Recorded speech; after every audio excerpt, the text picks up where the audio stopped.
A decorated war dog made his stand defending his home from a pack of cruel young men, a final act of loyalty. They left him broken in a freezing creek, but the real tragedy wasn't their act. It was what their cruelty unleashed in his owner, a man who had entombed a demon they should never have awakened. Before we begin, tell us where you're watching from, and if this story touches your soul, subscribe for more. The autumn mist clung to the Douglas firs like a ghostly shroud, a deep, persistent chill that was the very soul of Eagles Peak, Oregon.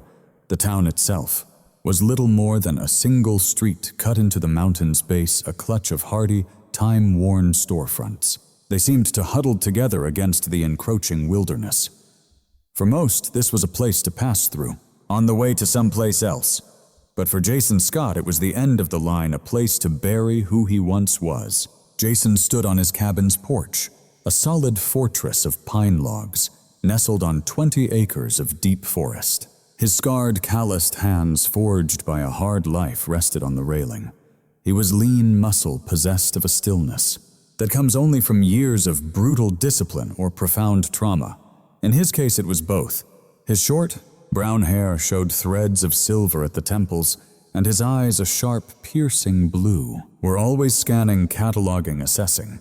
It was a reflex he couldn't shut off, a ghost from the life he'd fled. Beside him, a magnificent German shepherd sat with a quiet, solemn dignity. His head was raised to the cool air. This was Shadow. His coat a deep sable, his ears perpetually alert. Unlike any normal pet, Shadow carried the same disciplined stillness that defined his owner. He was a retired military working dog, a veteran of the same sun-scorched hell that had forged and nearly shattered Jason. They were the last two survivors of their unit, a truth that hung between them in the silent language of shared trauma. Jason had bought this land with his last savings, one final desperate bid for peace. The official report claimed his team died in a training exercise gone wrong. But Jason knew the truth. It was an ambush, a setup. He survived only by raw instinct and a timely warning from Shadow, who took shrapnel to his hind leg in the fight. The slight limp was a constant reminder. After that, Jason Scott, the Navy SEAL, ceased to exist. He became a ghost drifting across the country until he finally found this place. A place remote enough to silence the echoes of screams of gunfire and of betrayal. "Just us now, boy," Jason murmured, his voice a low rasp. Shadow's ear twitched, and he leaned his heavy head against Jason's leg. That one gesture was all the reassurance Jason needed. Here the only sounds were the wind and a hawk's distant cry. Here there were no enemies lurking in the shadows. He hoped. He spent the first few weeks fortifying his sanctuary, not with military-grade defenses, but with the honest, simple labor of his hands. He chopped firewood, stacking it, in precise cords reaching the cabin's eaves. He mended the sagging fence line that bordered his property. His movements were economical, efficient. Each swing of the axe, each nail hammered home was a meditation, a physical penance to quiet the chaos in his mind. Shadow was his ever-present guardian, watching from a sliver of sunlight, or patrolling the fence line, his presence a quiet, grounding force. Then one afternoon, as the sun began its slow bleed behind the jagged peaks, spilling long shadows across the valley, an engine's roar shattered the profound silence. It was a low, rumbling growl, unfamiliar and deeply unwelcome. Instantly, Jason's hand flew to the small of his back, a ghost motion reaching for a weapon no longer there, his posture instantly hardening. His body settled into a state of coiled readiness. Shadow rose in one fluid motion, a low growl vibrating deep in his chest. But he held back the bark, his eyes locked on Jason, awaiting the command.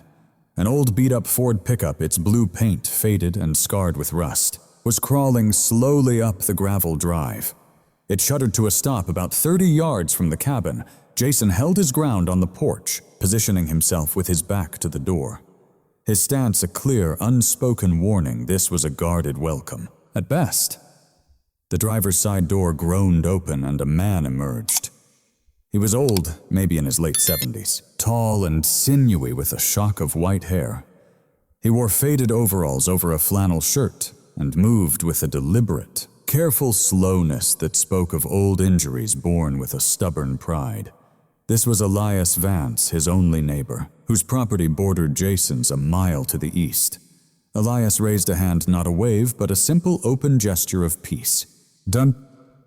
Didn't mean to trespass," he called out, his voice as weathered as old leather. "Just wanted to welcome you to the neighborhood, such as it is." He kept a respectful distance, his pale, sharp eyes under bushy white brows taking in every single detail. He saw Jason a man coiled as tightly as a spring. He saw the dog a professional, not a pet. And he saw the way they both watched him, not with curiosity, but with a trained, unwavering focus. Jason offered a curt nod. "Jason Scott." "Elias Vance," the old man replied, reaching slowly into the truck bed before pulling out a small wooden crate. "Figured you could use this more than some casserole." He approached the porch and set the crate down. Inside were 2 thick, freshly caught salmon resting on a bed of ice. Jason looked from the fish to the old man. It was a practical, thoughtful gift, a gesture of profound respect. "Appreciate it," Jason said, his voice softening just a fraction. Elias nodded, his gaze lingering on Jason. "Marines," he stated, not a question. Jason's eyes narrowed. "Navy. Close enough." Elias grunted, a flicker of a smile touching his lips for the first time. "Yo. You carry yourself like a man who's seen things, the kind of things that never wash off." He glanced at Shadow, who hadn't taken his eyes off him.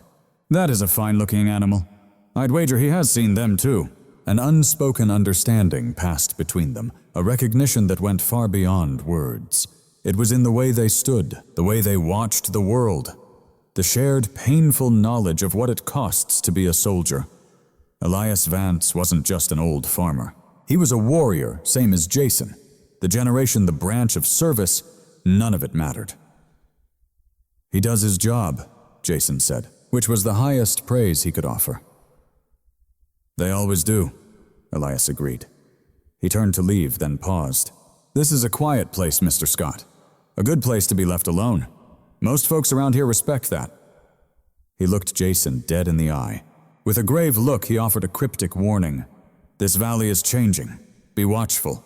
Elias climbed back into his truck, the old engine catching with a protesting groan before it rumbled away down the drive. Jason stood watching until the truck vanished, its dust settling solely in the golden evening light before carrying the crate of fish inside.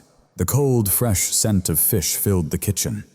Shadow nudged his hand, finally relaxing his faithful vigil by the door. Jason knelt, scratching the dog behind the ears, his fingers sinking deep into the thick fur as the old man's words echoed in his mind. "Be watchful." He'd come here precisely to stop being watchful, to finally let his guard down. But as the last light of day faded, and the immense star-filled darkness of the Oregon wilderness settled like a shroud around the cabin, Jason couldn't shake the unnerving feeling that the ghosts he was running from were nothing compared to the threats he might now have to face. The sanctuary he was building felt fragile, and the peace he craved was not yet won. For 2 weeks, Jason's entire world was the 20 acres of dense Oregon forest that he now desperately called home. The simple rhythm of dawn labor and dusk began to work its quiet magic, sanding away the sharpest edges of his grief and his paranoia.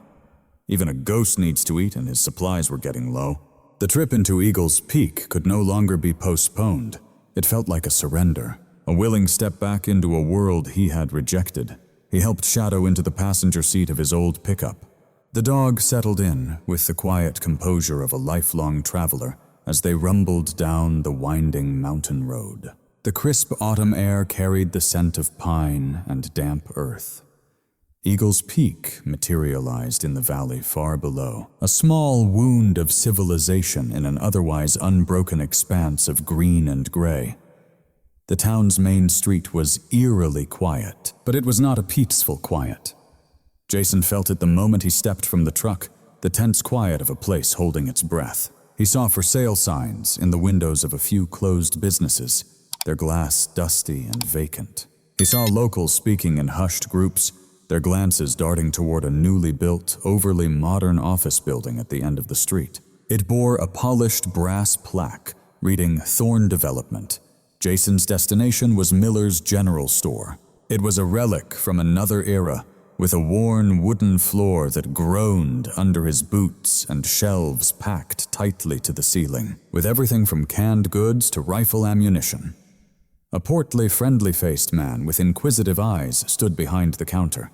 This was Gus Miller, a man whose family had run the store for 3 generations. "Can I help you find something?" Gus asked. His eyes darted from Jason's guarded face to the formidable dog at his side. "Just a few things," Jason replied. His tone clipped.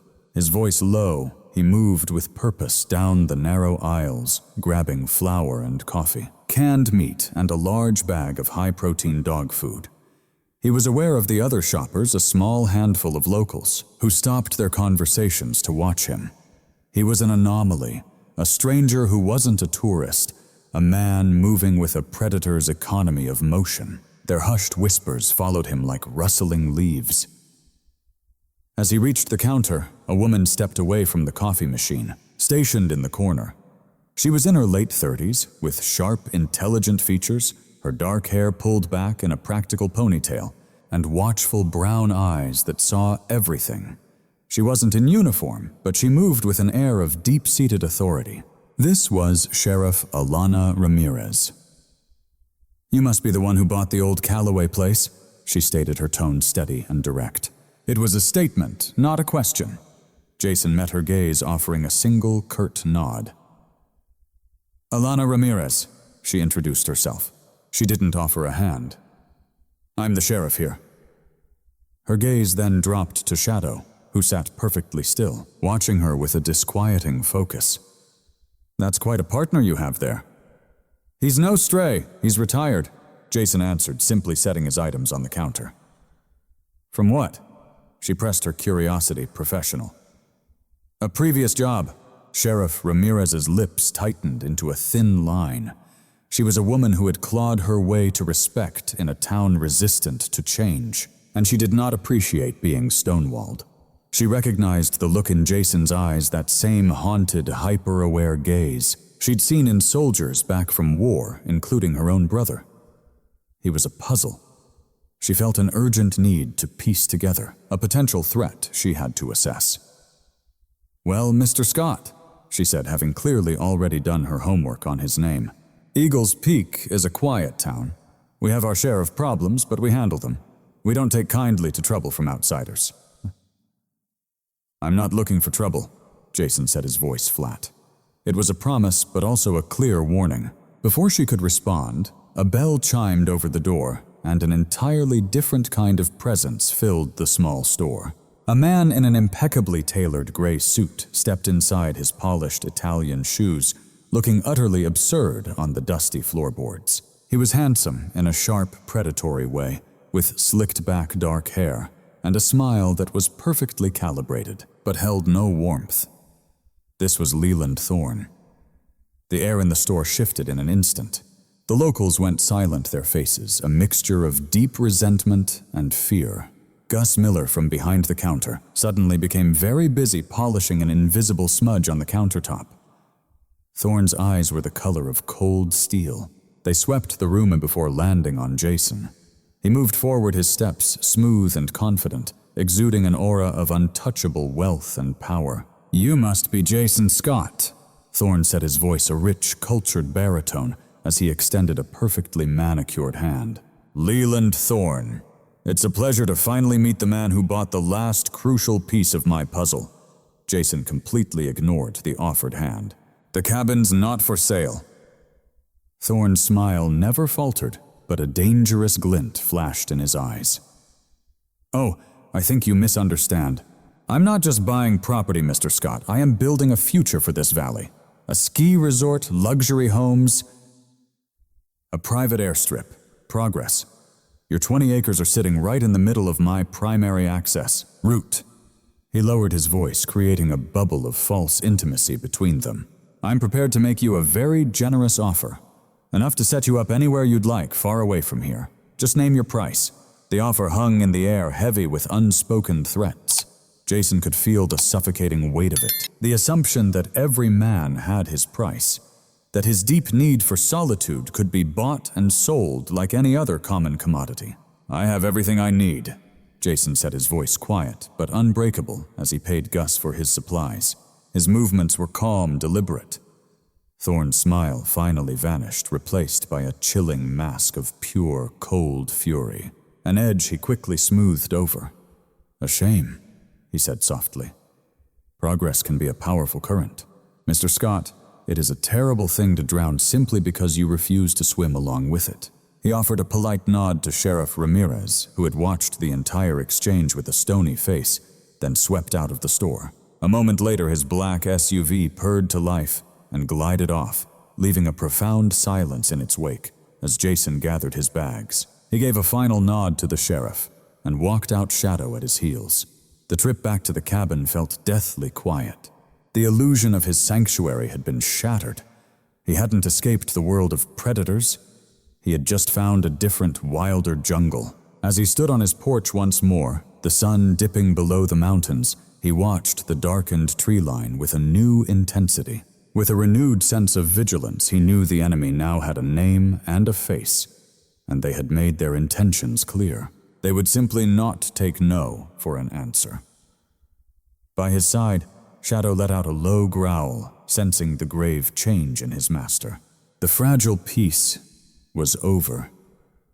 The war had followed him home. The warning from Leland Thorne hung heavy in the air for days, a bitter aftertaste to the fragile peace Jason had found. He tried to ignore it, losing himself in the steady rhythm of his work. He told himself that Thorne was a man of intimidation and empty bluster, not direct action. It was a grave mistake. A soldier's cardinal sin. He had underestimated his enemy. The day it happened began with a deceptive, haunting calm. A rare, brilliant sun burned through the morning mist, turning the damp forest floor into a stunning tapestry of light and shadow. Jason was at the southern edge of his land, clearing a massive Douglas fir that had fallen in a storm. The work was absolutely grueling, the air filled with sawdust and the steady roar of his chainsaw. It was a loud, all-consuming and exhausting kind of work that temporarily deafened him to the entire world. He didn't hear the angry buzz of the dirt bikes, but Shadow did. From his place near the cabin, the dog's head snapped up his ears, swiveling to pinpoint the approaching sound. 3 teenagers on loud, aggressive machines were tearing up the access path, their laughter echoing sharp and ugly. As they deliberately churned mud onto the fence, leading them was a boy of about 18 named Cody. He was broad-shouldered and cocky. He had the cruel smirk of someone who had never been denied anything. His father was one of Thorne's own foremen, and Cody moved through the world with all the borrowed arrogance of his father's powerful employer. Flanking him were 2 other boys' followers feeding off his bravado. Shadow moved forward to intercept, not with a charge, but with the disciplined confidence from his training. He planted himself squarely in the middle of the path. A low, authoritative growl rumbled in his chest, a clear command this far and no further. The boys quickly skidded to a halt. Stunned by the dog's sheer presence, Cody sneered, shutting off his engine. "Look at that. Old man Scott's got himself a guard dog." "My dad said Scott is a problem," one of the others said, his voice nervous. "Said Thorne wants him gone." "Then maybe we ought to help," Cody said, a malicious idea blooming in his dark eyes. He swung his leg off his bike, grabbing a thick, heavy branch from the side of the path. "Let's teach this mutt and its owner some respect." Shadow stood his ground, his growl deepening into a warning bark. He did not retreat, and he did not attack. He stood his ground. It was the last thing he ever did as a whole and healthy dog. Cody swung the branch with every ounce of his strength. It caught Shadow across the side of his head with a nauseating crack. The magnificent animal stumbled, a cry of pure agony tearing from his throat. Emboldened, the other 2 joined the assault, kicking and striking the disoriented dog, until he finally collapsed into the dirt. Limp and utterly silent. Satisfied their cruel work was done, They laughed, fired up their bikes, and sped away, leaving a trail of torn earth and shattered peace behind them. An hour later, Jason finished his work. The silence that greeted him after shutting off the chainsaw was the first alarm bell. It was unnervingly quiet. "Shadow!" he called out, his voice echoing through the trees. Nothing. Not the familiar jingle of his collar, not the soft patting of his paws on the trail. "Shadow!" he called again, much louder this time. A cold knot of dread tightened deep in his gut. He started back toward the cabin at a jog, his eyes scanning the ground. He saw the deep, ragged tracks of dirt bikes, first trespassers. The dread turned to ice. He followed the tracks, his movements, shifting from a woodsman's stride to a hunter's stalk. He saw the scuffed earth, the discarded branch, and a dark, wet patch in the dirt that made his blood run cold. A trail of disturbed leaves and a few faint drops of blood led toward the creek. Jason followed it, his heart pounding a slow, heavy beat against his ribs. That's where he found him. Lying half in the shallow, ice-cold water, Shadow's powerful body was unnaturally still, his breathing shallow and ragged. One side of his noble head was a ruin of matted fur blood and splintered bone. His eyes were closed, and a faint, pained whimper escaped his lips with every breath. For a long moment, Jason didn't move. The world just seemed to stop. The sound of the creek and the wind in the trees faded to a dull roar in his ears. This wasn't the chaotic violence of combat. This was different. This was personal. This was a violation of the one pure thing he had left in his entire life. The training took over. He knelt, his movements clinical and precise, assessing the damage, severe head trauma, possible broken ribs shock. He had to move him, and he had to do it now. All the rage, all the grief, all the violence he had tried to bury deep inside himself came surging back, not as a hot, chaotic fury, but as a cold, crystalline focus. The man who had sought peace was simply gone. In his place stood the operator, the hunter, the instrument of vengeance he had been trained to be. With infinite gentleness, he slid his arms under Shadow's body, lifting his 100-pound partner as if he weighed nothing. Shadow whimpered again, a sound that cut straight through Jason's soul. "I got you, buddy," Jason whispered, his voice thick with an emotion he hadn't let himself feel in years. "I got you." He carried him back to the cabin, his long, powerful strides eating up the distance, laying Shadow carefully on a thick blanket, by the hearth covering him to fight the shock.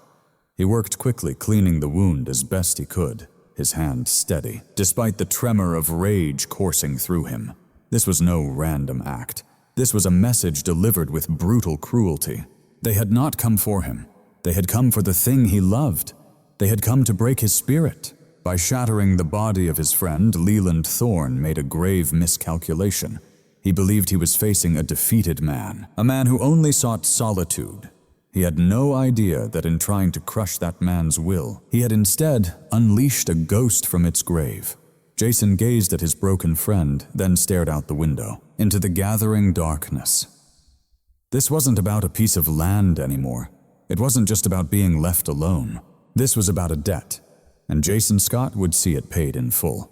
The 20-mile drive to the town of Havenwood felt like an eternity.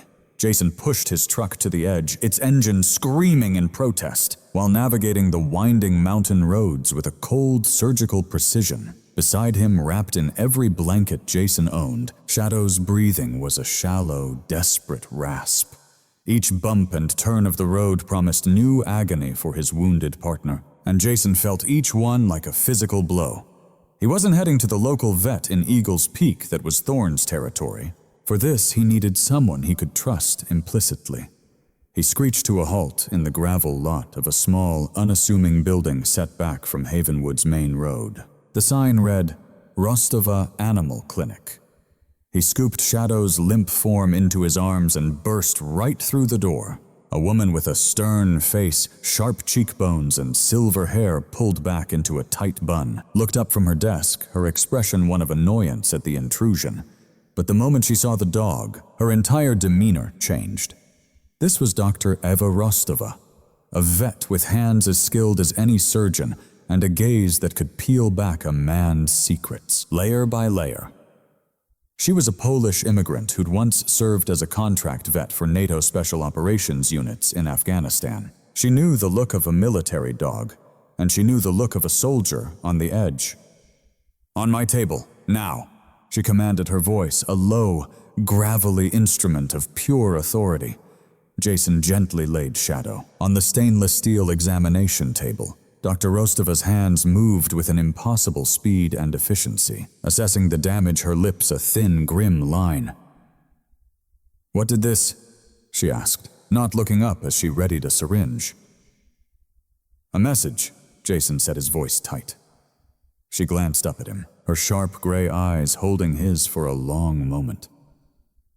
"The messages seem to be getting louder these days," she said cryptically, before turning her full attention back to her patient. "Go wait. I will do what I can. This will take time." Forced into inaction, Jason retreated to the small, sterile waiting room. The feeling of helplessness was a poison. He was a man trained to solve problems with decisive, violent action, but here he could only sit and trust in the skill of another. He watched the clock on the wall, each tick a hammer blow against his resolve. The quiet hum of the clinic's fluorescent lights felt deafening. He stood and paced to the window, his gaze sweeping the quiet street outside out of pure habit. And then he saw it. A dark green sedan with tinted windows. It passed the clinic once, then twice. It was moving too slow, too deliberate. His instincts, honed by years of being the hunted, screamed at him. They had followed him, or they were already here. The attack on Shadow wasn't just a message. It was a probe designed to force him out of hiding, to see how he would react. He pulled a small, disposable burner phone from his emergency kit. Tucked beneath his truck seat were two phones. This one held just a single number inside. It was a contact he had prayed he would never need as he strode to the rear of the clinic into a small, secluded yard. Making certain he was unseen, he keyed in the number and waited. It rang just twice. "It's a beautiful day for fishing," a steady voice on the other end said. It was their pre-arranged code. "Nina." "The forecast is calling for a storm," Jason replied, his own voice hushed. "Marcus, it's me." The voice belonged to Marcus Cole, call sign Riptide, the only other name not carved into their memorial wall. A comms and tech wizard for their team, Marcus was the unwavering calm at the center of every single storm. He was a man whose easygoing nature masked a mind as lethally sharp as a razor. "I figured you'd be calling soon," Marcus said, his tone utterly without surprise. "Let me guess. You've had some unwelcome guests." "They hurt my dog, Marcus." Jason's words caught in his throat. "They almost took him from me." A heavy silence hung on the line between them, but Jason could feel the shift. The easygoing friend evaporated, replaced by the cold fury of a fellow SEAL brother. "How bad, Critical. The vet is with him now." "Stay put, I'm 40 minutes out." "No," Jason said instantly. "This area's hot. I picked up a tail. This phone is clean, but my location isn't." "Copy that," Marcus replied. His voice was all business now. "Then listen to me. This isn't local trouble, Jason. It is not about your land." "Pooh. I've been digging since I got here. They're watching me too. And these aren't Thorne's local thugs. They're professionals. I ran the plates on one of their surveillance vans. It's a shell company, and it traces right back to the very same people. So, who fed us the bad intel for Operation Nomad. Operation Nomad. The name of their last mission. The ambush that had wiped out their team. The pieces slammed together in Jason's mind, creating a picture of chilling clarity. They didn't just get our team killed, Jason said, the terrible realization washing over him. They're cleaning house. We weren't survivors. We were loose ends. Exactly, Marcus confirmed grimly. Whatever we stumbled onto back then, they are still desperately protecting it. And now they know where both of us are. Your little showdown with the local kingpin just lit you up on their primary radar. A door creaked open behind Jason. It was Dr. Rostova, her face grim, her scrubs stained crimson with blood. "I have to go," Jason said into the phone. "New phone, new number. I'll make contact in 24. He cut the call without waiting for a reply, turning to face the vet, bracing for the worst. "He's alive," she said. Her voice was heavy with exhaustion. "He is so strong, but the damage is severe. I've repaired the skull fractures as best I could, but there's swelling on the brain. The next 12 hours will tell us everything." A wave of relief so powerful washed over Jason. It almost buckled his knees, but that hope was shattered by the cold reality of her words asterisk, "if he will survive asterisk." "I did, however, find this," Dr. Rostova said, holding up a small plastic bag. Inside glinted a sliver of dark green metal. It was lodged in the deepest part of the wound. "This isn't from a branch or a stone. It's high-grade automotive paint.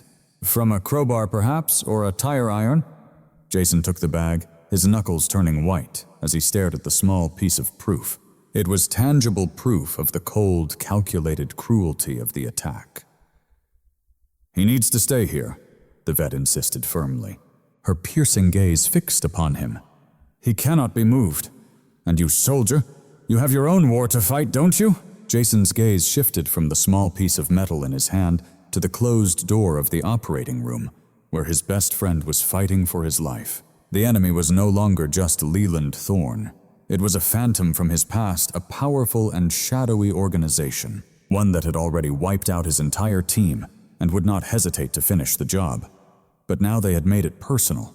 They had crossed a line, and Jason Scott was about to deliver a brutal reminder of what happens when you corner a ghost. The drive back to Eagle's Peak was a descent into a cold, controlled fury. The rain, having threatened all afternoon, finally broke, lashing against the windshield in relentless sheets. Each sweep of the wipers revealed the same dark, winding road, a tunnel through the suffocating wilderness. Jason drove forward with an unnerving, steely calm. His hands were steady on the wheel, but his mind was a raging maelstrom. The conversation with Marcus had stripped away the last of his illusions. This wasn't some new fight. It was the last unfinished battle of a war he thought he had escaped. He didn't drive directly to the cabin. To do so would be an amateur's mistake. Instead, he parked his truck in a dense thicket of trees, a half-mile away, the downpour providing perfect cover for his approach. The man who had walked out of these woods a few weeks ago was gone. The man moving through them now was a ghost, a SEAL operator returning to a compromised safe house. He moved on foot, circling his own property, his steps silent on the rain-soaked earth as he swept a wide perimeter. His eyes scanned for anything out of place. A broken twig, a scuff mark in the mud, the faint glint of a surveillance lens. He found nothing, but the absence of evidence was not evidence of absence. He simply assumed he was being watched. He assumed the cabin itself was a trap. After satisfying himself that the immediate area was clear of any hostiles, he approached the cabin from the rear, using a cluster of massive boulders for his final cover, bypassing the door beside the stone chimney. A section of the log wall looked identical to the rest, but Jason knew that 2 of the logs were dummies. He pressed a specific knot in the wood, and a small, nearly invisible seam appeared. A portion of the wall swung inward with a well-oiled and practiced silence. He slipped inside, sealing the hidden entrance behind him. The air within the cabin was still and profoundly cold. Nothing appeared disturbed, but Jason knew the cabin's real security was never in its locks. It was buried beneath its floor. He went to the large cast-iron wood stove that dominated the main room.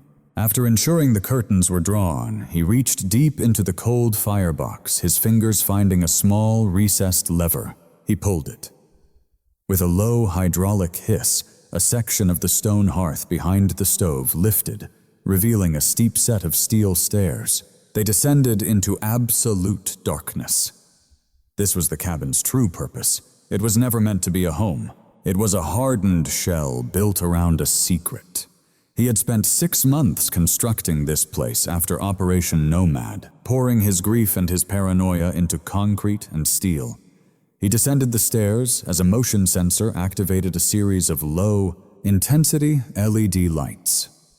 The rustic warmth of the cabin above vanished, replaced by the sterile chill of a fallout shelter. The walls were cold, reinforced concrete. The air, sterile and dry, cycled through a silent, unseen system. This was his sanctuary, built from grief, his armory fueled by vengeance, and his solemn archive of betrayal, where an arsenal waited patiently. A suppressed M4 carbine, his customized Sig Sauer P226, and a long-range sniper rifle, each meticulously maintained as an instrument of reckoning. Beside them sat a state-of-the-art communications suite, capable of weaving encrypted signals through satellites, yet the true heart of the cellar was deceptively small. A titanium-cased hard drive resting inside a climate-controlled safe. This was his unbreakable promise, his final insurance policy. It held the unofficial debrief born from the ashes of his fallen team, and compiled in a blinding haze of fury and unshakable suspicion. He slid the drive into the terminal, his fingers a blur across the keys as a cascade of security protocols flooded the waiting screen. It demanded passwords, biometric proof.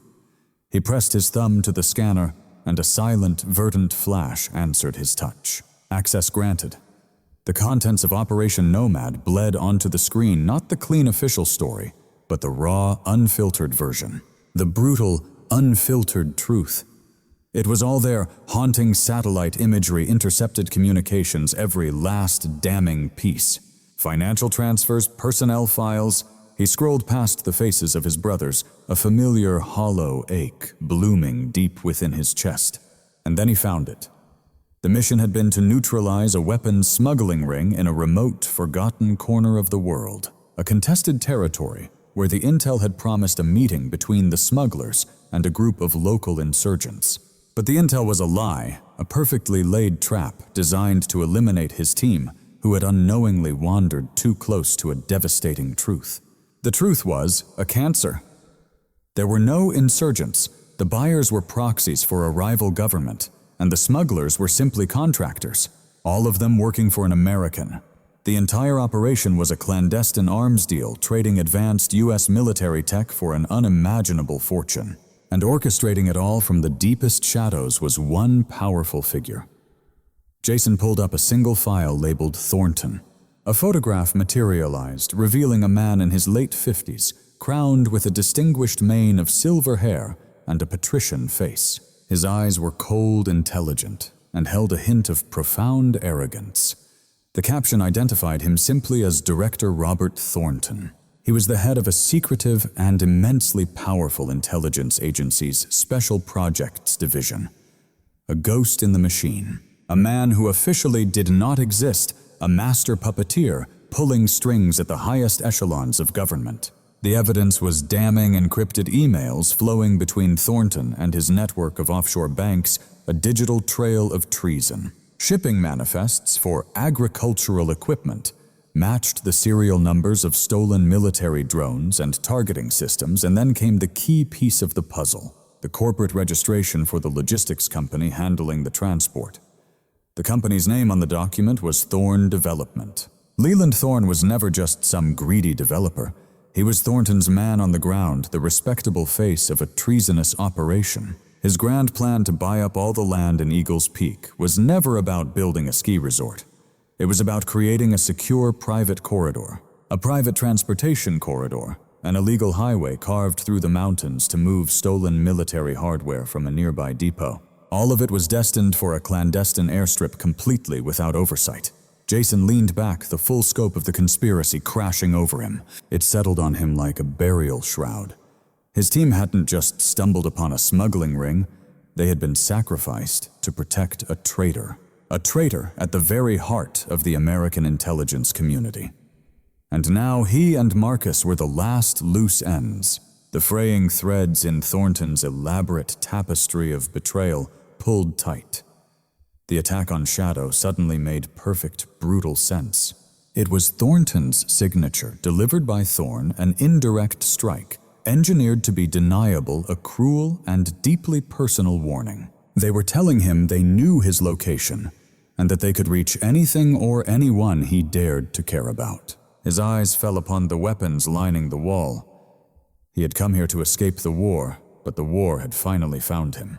He could run vanish all over again and pray they wouldn't find him, or he could stand and fight. He pictured Shadow broken on a sterile table because of these men. He saw his teammates dead and buried.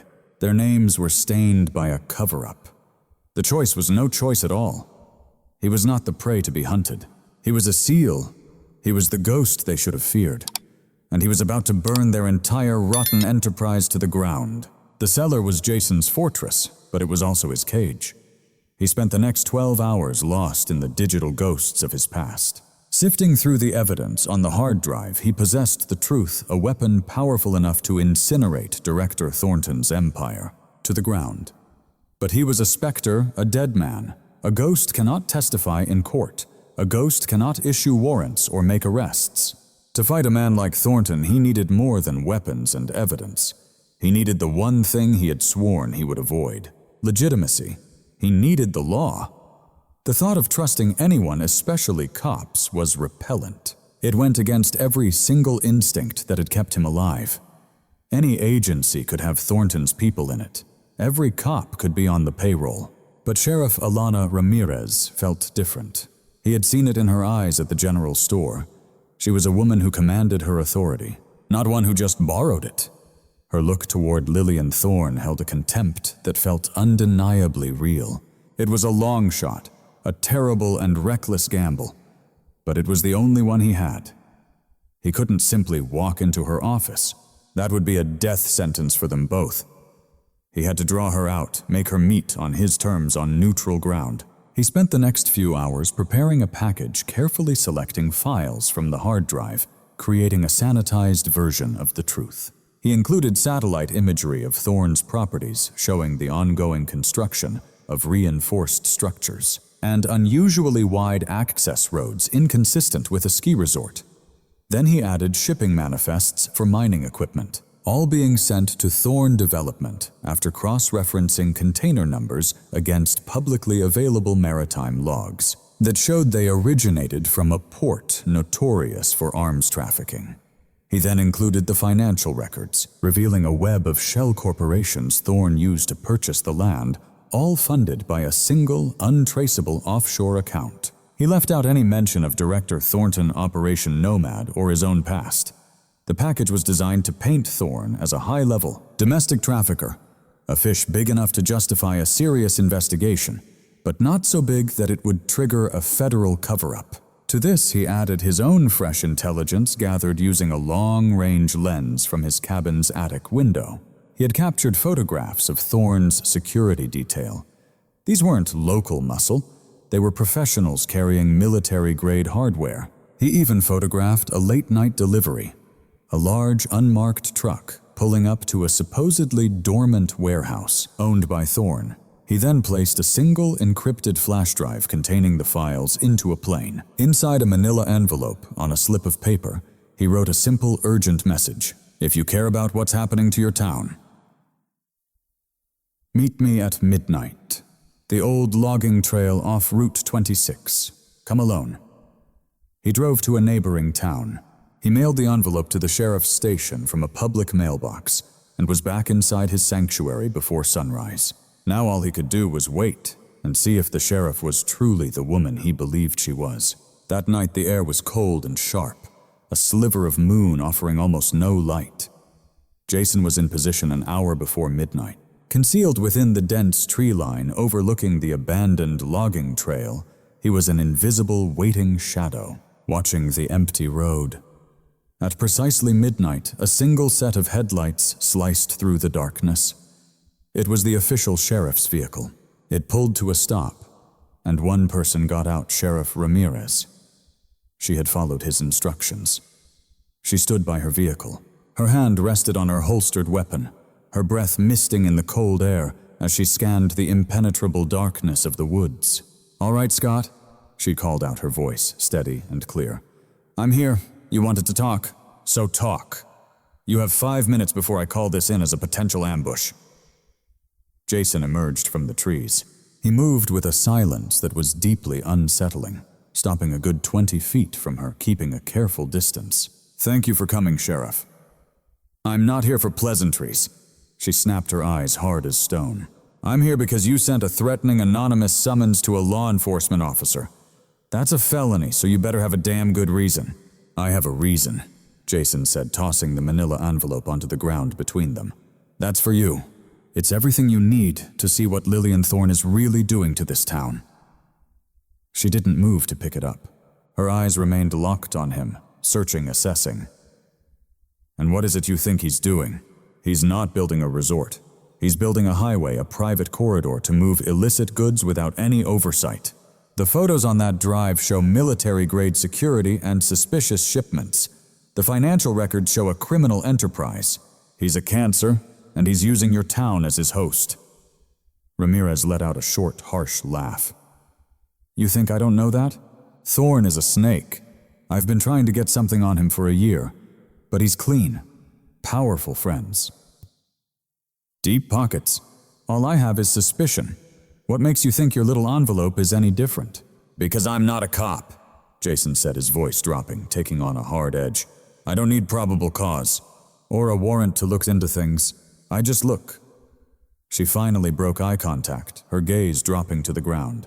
She cautiously approached the envelope, picking it up. She pulled out the flash drive. And why should I trust this? Why should I trust you? What's your stake in all this? Scott, this isn't your town. It's not your fight. Jason thought of Shadow fighting for his very life on a cold steel table. He thought of his team buried and betrayed. They made it my fight, he said, his voice filled with a cold, quiet rage that was more convincing than any shout could be. Ramirez was silent for a long moment, weighing the man in front of her, the evidence clutched in her hand, and the profound risk she was about to take. I grew up here, she said finally, her voice softer, tinged with a deep-seated weariness. I've watched this town waste away. I saw my friends leave, watched good people become desperate. My own brother, he enlisted just to escape for a future this place could never offer. She lifted her head, her gaze locking onto his. Thorne rolled in with his promises. I see how everyone looks at him, but I see what he's truly doing to us. He's not saving this town, he's just carving it up for scraps. If what's on this drive is legitimate, and I act, he'll come after me. He'll unleash his money and his lawyers to destroy me. He'll do far more than that if you get close, Jason warned. I know, she said, her decision made, as she slid the drive into her pocket. I will look at this. If this is solid, I'll launch a covert inquiry strictly off the books. But you need to understand something. I'm bringing you in as my confidential informant.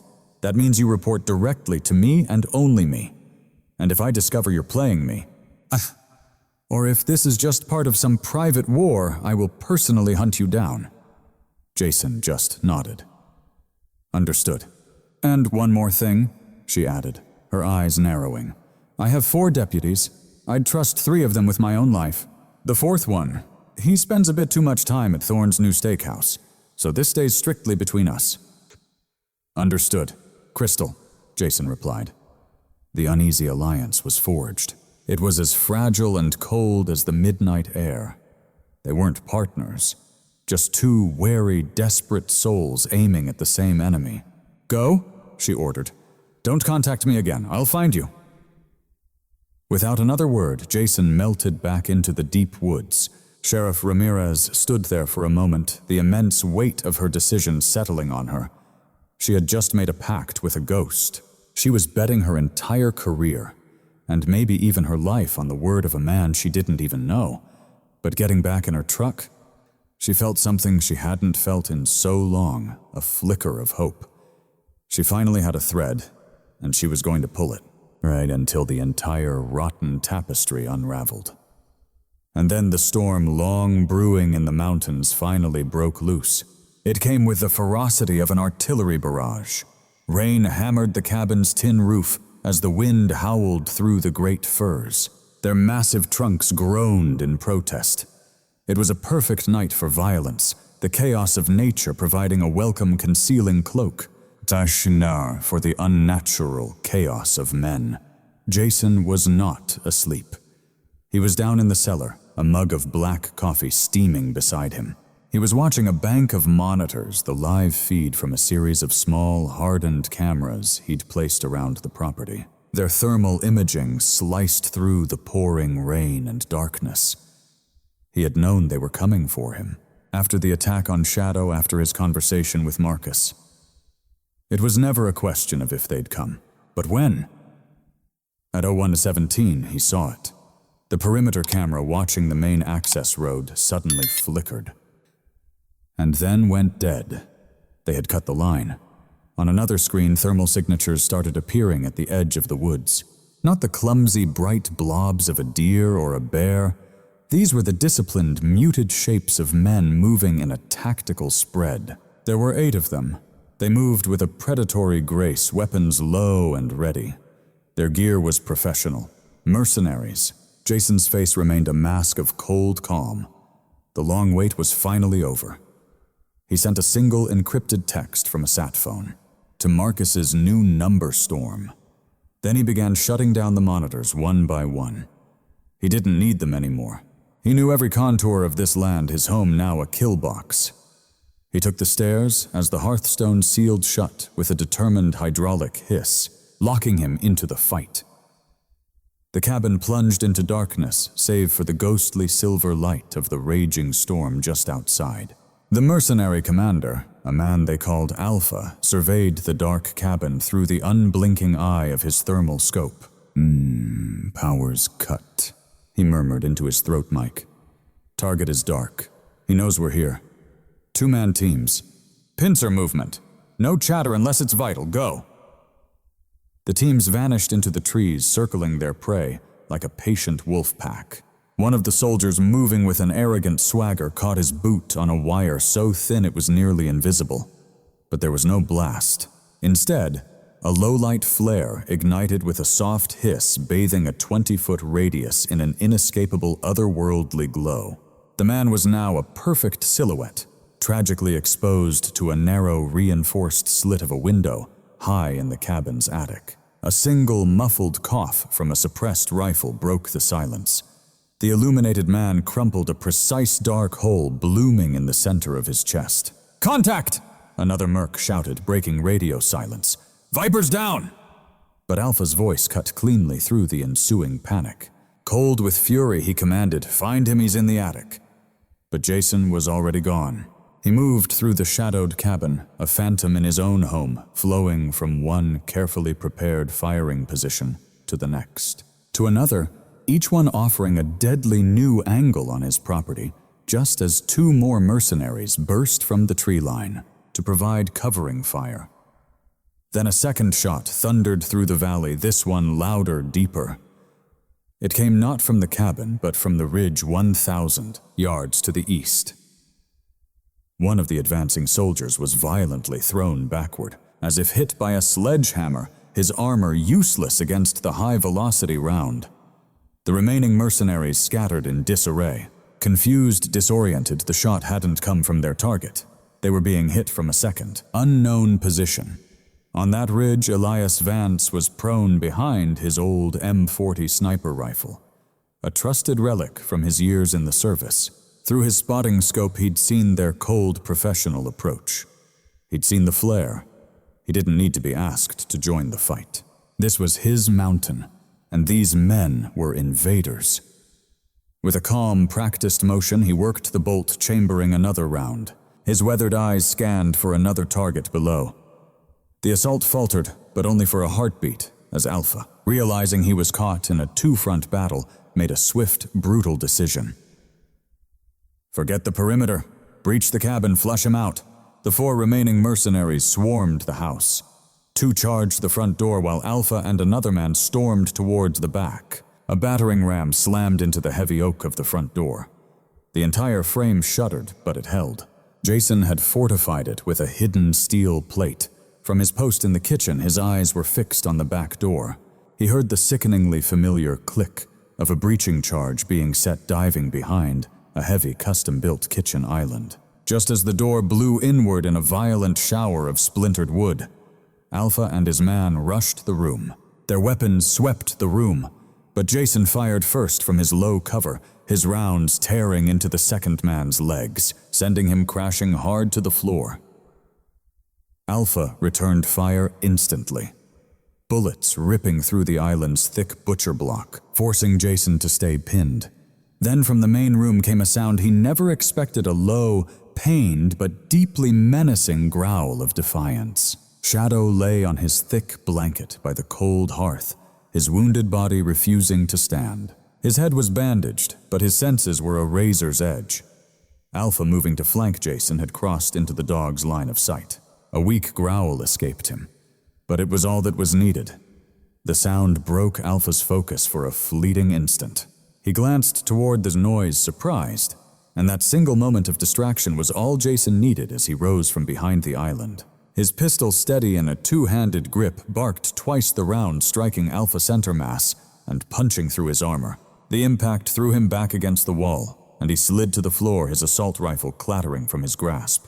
In that same moment, the darkness framed by the shattered back door was filled by a large, silent, and imposing shape. Marcus Cole, dressed in black tactical gear, stepped inside, his own weapon ready. "Perimeter's clear," he said. His voice was calm in the chaos. "Elias sends his regards. Says you owe him a salmon." Jason didn't reply. He moved quickly into the main room. His weapon still raised, he saw the two men at the front finally breach the door, only to be met by a storm of gunfire from Marcus, who had circled the cabin. The fight was over. A deep silence fell, broken only by the relentless drumming of the rain, and the pained whimpers from the mercenary Jason had shot in the kitchen. Jason knelt down beside Shadow. His hand gently stroked the dog's neck. "You did good, buddy," he whispered, his voice thick with a wave of emotion. "Sure." "You did real good." Shadow let out a soft whine, weakly licking Jason's hand. He was so badly hurt, broken, but he was alive. And in the end, the wounded protector had saved his master. One final heroic time. Jason stood, his gaze sweeping over the utter carnage that had desecrated his home.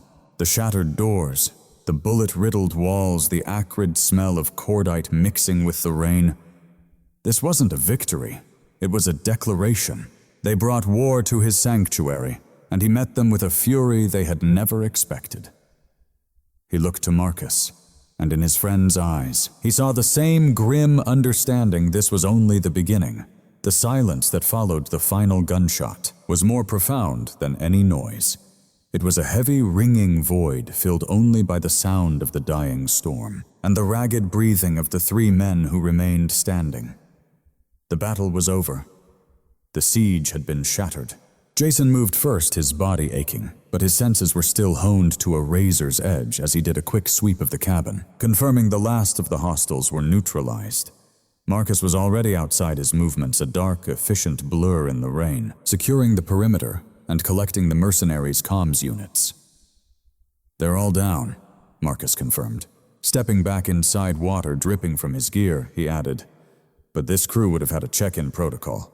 Thorne and Thornton will know something's gone sideways. Soon." Jason nodded, his mind already calculating the next move.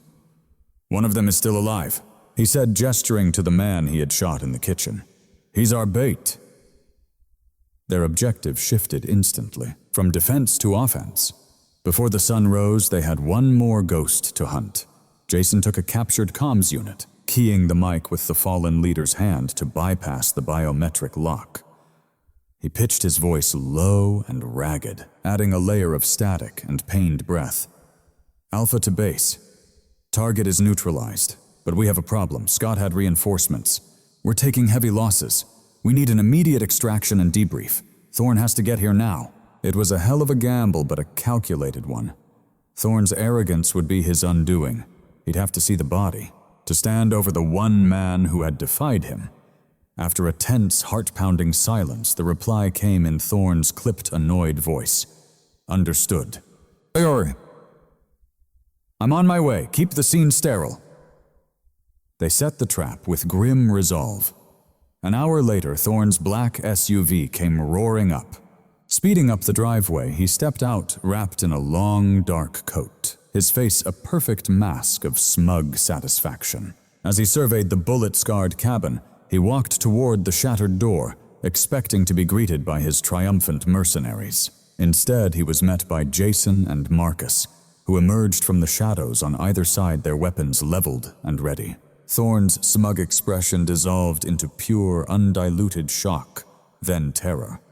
He made a desperate reach for a pistol, hidden in his coat, but Marcus was faster, disarming him with a swift, brutal move that left Thorne gasping on the ground, his wrist broken. "The puzzle is solved, Thorne," Jason said, his voice as cold and sharp as the morning air. As Marcus secured the whimpering developer, Jason placed one final call. This one went to Sheriff Ramirez. "The storm has passed," he said, giving her the address. Sheriff Ramirez and 2 deputies she implicitly trusted. They arrived as the first light of dawn was breaking the sky, turning from black to a deep, bruised purple as she stepped out of her vehicle. Her face was pale as she took in the brutal scene, the bodies of professional soldiers, the fortified cabin, and Leland Thorne, the untouchable kingpin of her county, bound and bleeding in the dirt. Her eyes locked with Jason's, and in that gaze he saw a new understanding. She finally knew the kind of war she had allied herself with. "A home invasion," Jason stated, his tone leaving no room for debate. "They were well armed. We defended ourselves." "Tio, this is the man who sent them." Ramirez knelt, looking Thorne in the eye. "Leland Thorne," she said. Her voice rang with the authority she had fought so fiercely for. "You are under arrest." As her deputies hauled Thorne away, she turned back to Jason. "And what about the bigger picture? The names on that drive, that storm is already making landfall somewhere else," Jason said. He had kept his promise. The moment he had texted Marcus, he activated a second protocol, a dead man's switch. The entire unredacted data package from the hard drive had been transmitted through a secure and multi-layered channel to a 3-star general at the Pentagon, a man who had been his mentor and whose integrity was beyond all question. Director Thornton's reign of terror was over. He just hadn't realized it yet. Ramirez held his gaze for a long moment. Then she nodded. She understood. He'd given her the local victory she needed, while he handled the ghosts she couldn't see. "My report will say you and your friend acted in self-defense. After that, you should probably disappear, Scott. A man with your skills attracts the wrong kind of attention." "I think," Jason said, "I'm done disappearing." By the time the sun had fully risen, all official vehicles were gone. Elias Vance gave his silent acknowledgement. From his distant ridge, one single flash of a mirror reflected the new sun, a signal Jason returned with a small flashlight. "Coast is clear."